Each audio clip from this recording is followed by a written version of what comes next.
Trigger warning, opinions. Swifties don't come for me. I'm also a Swiftie. Hello, my name is Harriet. Today, we are going to be talking about the Tortured Poets Department. I'm going to be ranking this album and also doing a Tortured Poets Department themed makeup look. It's like a get ready with me / ranking / Tortured Poets Department discussion. The beauty girlies, they have a giant headband, and I actually wore this to the Eras Tour. But the Eras Tour pre-Tortured Poets Department, so I actually didn't see that set. I have a mirror over here. Wow, that other side was really dusty. Each step will coincide with a song from the album. Let's get started. And with a primer, this is Seraphine Pink Guava Primer. Number 16, I Can Fix Him No Really I Can. This might be controversial. I don't dislike any Taylor Swift song. Some that are definitely not my favorite. I'm never like, wow, this is the worst song I've ever heard in my entire life. Like, that's not a thing I feel. I know that a lot of people love this song. If you're a fangirly like me, feel like you're either like a lyrics gal or a like music production gal. Lyrically, I Can Fix Him No Really Can. It's just not my favorite. But I'm just leaving it at that. Next, we have Flawless Satin Foundation in the shade Pearl. Number 15, we have Florida. Here's the thing. I'm always scared to say my opinions about things. I'm really excited for people who live in Florida, who got that song, who were like, oh my God, I live in Florida. You're going to hear me say the word lyrically 10,000 times. It's just not my favorite. I do think it's catchy. Not going to lie, I do skip that one every time I listen to this album. Don't sue me. I'm going to blend it out and be back in a moment. Next step is concealer. Simply Ageless Triple Action Concealer from CoverGirl. Number 14. This is actually probably my most controversial take, is So Long London. I have reasoning to back this up besides just lyrically, because I do think that this song has really good lyrics. But let me tell you, when you date someone from London, 6 years, and you wrote a song called London Boy, and all your fans know that this song is going to be about Joe Alwyn. When all of your fans know that, and this was my most anticipated song. Like, I was so excited for this one to come out. I was like, this one's gonna kill me, this one's gonna break me, the Swifties are gonna flip their lid when they hear this song. And then I heard it and I was like, you know what? This is really good. It's just not what I was expecting. But I do think that because that song was so anticipated for me, it did let me down a little bit. It's not a song that I skip on the album. Just not my favorite. Honestly, I don't think this looks too bad so far. I have no idea how to contour and it's gonna look really bad. This is like an Almay, like just like a brown whatever. And my brushes are from Amazon, I think. Ooh, okay. We'll see how that works. Number 13 is My Boy Only Breaks His Favorite Toys. I also do like this song. It's just, I think that there are better ones. I do like the analogy in this song. I think it makes sense. I think that men are dumb and I hate them. And I think any analogy that has to do with, like, why the hell are men like that, I'm definitely here for that. Blend this with the other end of my beauty blender. It's supposed to sculpt your nose, sculpt your cheekbones. I have no structure on my face. I just have a chunky face. I feel like there are just songs on the album that I know more about, and these ones that are, like, at the beginning, I don't, like, I just don't know as much about the songs. Next, I'm going to set, this is the Lock-It Translucent Setting Powder. I got this in an Ipsy bag. Number 11, Fortnite. This was a really weird first song in the album.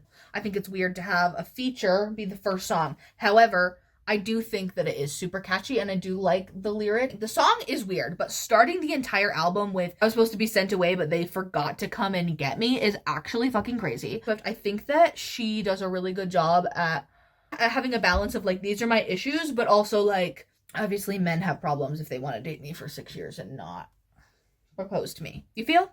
The powder has set. Next, I'm doing blush. This is the Ofra, O-F-R-A, in the shade Candy Apple. Number 10 is the title track herself, Little Miss Tortured Poets Department. I remember the first time I listened to this song, I was like, holy shit.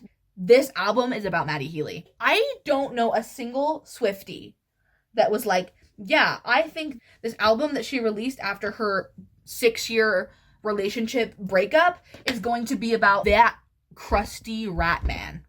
Yet it was. And the way that she writes about him is so interesting. Oh my God, I put too much blush on. 2 critiques of this song. We smoked, then ate 7 bars of chocolate. We declared Charlie Puth should be a bigger artist. I have 2 things to say about that. Who the hell writes smoked, then ate 7 bars of chocolate into an album called The Tortured Poet? Not let alone an album, a song called The Tortured Poets Department. Like, that's crazy. Second of all, Charlie Puth should not be a bigger artist. I have personal beef with Charlie Puth. I think he has enough clout. He doesn't need anything else. He's perfectly fine. This is totally parasocial of me because I don't actually know if he's an asshole in real life, but based on his TikToks and his, like, I cannot pitch, like, no, not about that life. Music is catchy. Like, every song that he's ever had on the radio in the past 15 years, I'm like, yeah, but really Charlie Puth of all people. But also I get that because, like, truthfully, like, people do hate on Charlie Puth for no reason, and Taylor Swift is also hated on for no reason. So, like, maybe that's where that lies. Maybe they were like, oh, we're both hated on for no reason, let's Charlie Puth. Next, I'm doing highlighter. The logo came off of the top, so it says Reposado. I don't know if that's the brand. I don't know if that's the shade, but that's what I'm using for my highlighter. 9 on this list is The Alchemy. This is a great song to have in the last few songs of the Tortured Poets Department. It's obviously a pretty, like, depressing album, but I do think that this side is more upbeat than the anthology is. That being said, this song is definitely on the, like, positive side with the album just as a whole. This is what happened with Joe Alwyn, and this is what happened with that stupid little rat man. And then at the end, it's like, but right now I'm in love, and he plays football, and here's a little analogy for you. I think it's super cute. The song is super catchy. I think she does a really good job at, like, sticking with a theme in a song and finding ways to relate that back to her life. Like, the fact that she's able to write an entire song but using a ton of, like, sports and football analogies and just, like, phrases, I think is honestly really impressive. Not that I always know what to expect, because God knows I never know what to expect with that woman. So my next makeup step is eyeshadow. If you thought I was winging it before, wait until now, because I don't know what I'm gonna do. I'm trying to go for like a darker, smokier, like gray, purple, like sparkly kind of vibe. I will be using an e.l.f. bite-size eyeshadow. Acai You. I might use this. This is a Nomad single one. And then I have the Revolution palette called Chilled.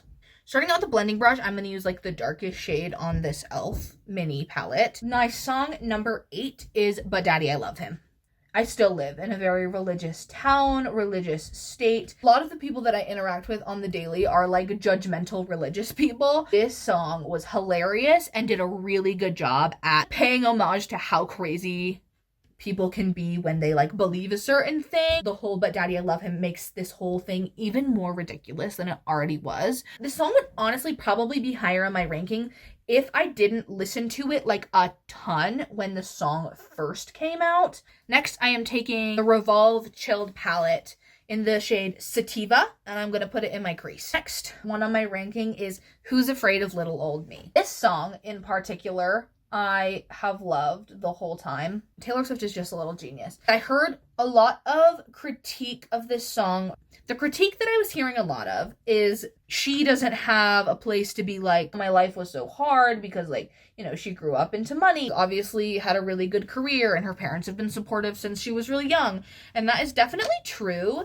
What I think this song is supposed to be about is her rise to fame, the way that she's treated in the media, how they treat men in the media versus women in the media, her in the media versus other women. I think that it's quite interesting that she is able to, like, come out with a song like this and that people are receiving it pretty well. I think that the metaphors in the song do a really good job at portraying what it was like to grow up in the public eye. Particularly the circus life made me mean, like, that whole being famous definitely made her have to stand up for herself in different ways than I bet she was expecting growing up. And I think that that's something that we see a lot of famous people, and specifically women who have a large fan base, deal with, even, like, coming up to their rise to fame. Like, I feel like Chappell Roan has done a really good job at being like F you, like, I'm not letting this get to me. And obviously, like, it's still getting to her, but I feel like I like that she's been standing up for herself. And I feel like this was Taylor Swift's way of just, like, saying, this is something that I've dealt with growing up in the media and with everyone on me all the time. So now I'm going to take some of that Nomad and put it, like, out here and also under my eye. Number 6 is The Smallest Man Who Ever Lived.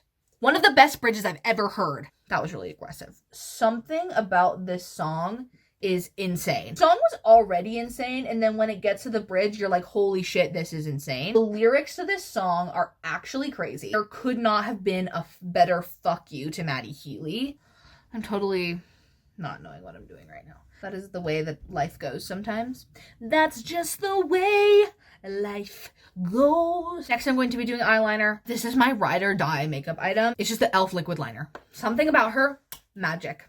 Guys, we're in the top 5. That's so exciting. Number 5, I have Clairbow. This song is so underrated. I don't think there's enough appreciation for Clairbow. I think this song is perfect. Something about the like comparison of you're gonna be the next, whatever. That's crazy. I recently watched the movie The Substance. There is some relating happening to this song and that movie, which I've recently been obsessed with. I just feel like those have a lot in common. This whole like you're gonna be the next new shiny thing, like you're gonna be the next new talented, amazing, phenomenal artist. Clairbow to Stevie Nicks to Taylor Swift, and the fact that she ends with the "you look like Taylor Swift" and the "you've got edge" she never did. I'm not even doing my eyeliner. I'm just excited at this point. I feel like people have said that a lot about some of the artists. Obviously not as big as Taylor Swift, still huge. Olivia Rodrigo and Sabrina Carpenter, they're a little bit edgier. And Taylor Swift, truthfully, has gotten more, I don't know if edgy is the right word, but like has gotten more comfortable talking about things in her songs that are like real life things, like, and has like sworn and talked about sex and like whatever. Olivia Rodrigo and Sabrina Carpenter kind of talked about all those things right off the bat at the beginning of their careers, because they're both so like at the beginning of their careers still. It's really interesting that that's the phrase that she chose at the end of the song. Also a ride or die item for me, the e.l.f. Lash Extender. It's a tubing mascara. My little sister introduced me to this. She knows all the things. Number 4 on our list, Down Bad. I liked this song, but didn't love this song until I realized that it was about an alien abduction. There have been people that I'm like, it's about an alien abduction, and they're like, no, it's not. And I'm like, listen to the lyrics, girl. It is. Like, really, did you really beam me up in a cloud of smoke and dust just to do experiments on? Like, that's alien. I'll build you a force on some planet where they can all understand it.